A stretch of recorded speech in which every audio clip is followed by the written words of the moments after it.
New Zealand have qualified for the Pakistan Tri-Nation Series final after completing the third highest successful chase in Lahore to beat an understrength South Africa by 6 wickets. The result means the next match, between Pakistan and South Africa in Karachi on Wednesday, is a knockout. Kane Williamson and Devon Conway, both back in New Zealand's ODI squad for the first time since the 2023 World Cup, scored 133 not out and 97 respectively, and shared in a record partnership for New Zealand against South Africa of 187 runs. Matthew Breetzke counted for just under a half of South Africa's total, which is the first indication of where things went wrong for them. They scored too slowly in the middle of the innings, especially given the flat nature of the track. The second issue was a severely uninspired attack, albeit not a first-choice one. 3 of the bowlers Ethan Bosch, Sanurin Mutusami and Malalim Pangwana were on ODI debut and could be forgiven, but lack of punch from Lungi Njidi and Tabraiz Shamsi,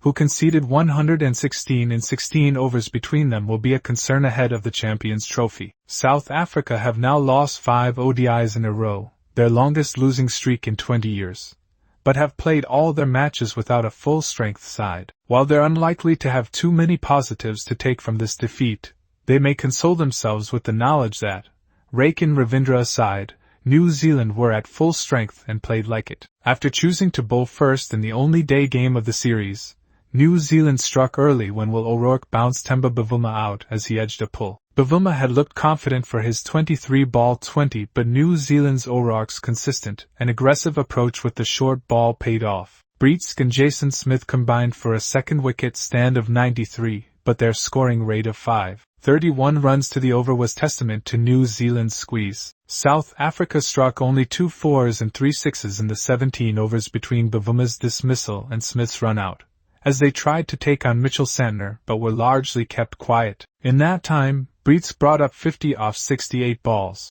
When Smith was run out, New Zealand had an opportunity to get into an inexperienced middle order, and they took it. Kyle Verreynne tried to reverse sweep the 4th ball he faced, missed, and was bowled by Michael Bracewell. Another quiet period followed, in which South Africa only hit 1 boundary in 11 overs, as the combination of Ben Sears, Bracewell and Matt Henry stuck to their disciplines. Just as it seemed Breetzke could be eyeing a double, he misread a Henry's slower ball and was caught at mid-off. Wyan Mulder, who had largely operated as a spectator to that point, had the responsibility to finish off the innings but was fortunate to have an inside edge trickle away for 4 before he established some control. He reached his second ODI 50 with a crunching cover drive off Henry, off the 54th ball he faced, and took South Africa over 300. It was not enough. New Zealand built slowly but got ahead of the required run rate just after the halfway stage of their innings and were in full control from there. They had only lost Will Young at that point. His dismissal brought Conway and Williamson together,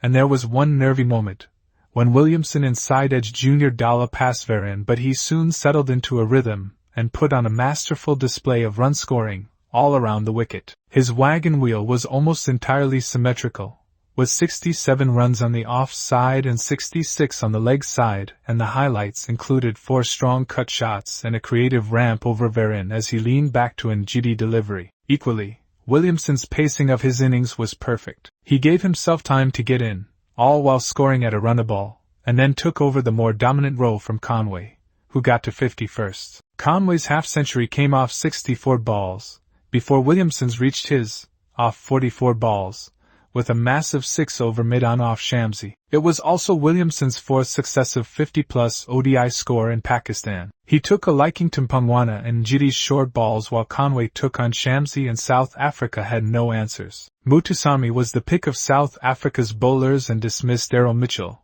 thanks to a stunning catch from Mulder at long on, and Tim Latham off successive balls, but Glenn Phillips partnered Williamson to the end. Williamson hit the winning runs in the 49th over, to give New Zealand victory with 8 balls to spare.